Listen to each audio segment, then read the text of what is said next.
So we're going to call this the before video. I'm at the farm, and there's an aisle here you can't even walk down. We've got lots of sunshine today, thank you for that, that's awesome. We just got piles and piles of stuff without any plan.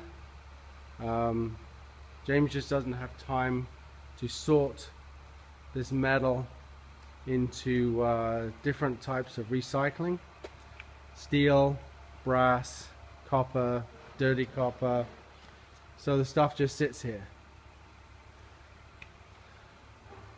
So this is aisle 3,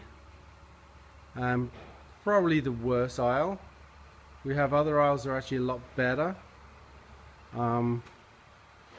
Anyway, so this is some before video, and I'm hoping to be able to show some after video.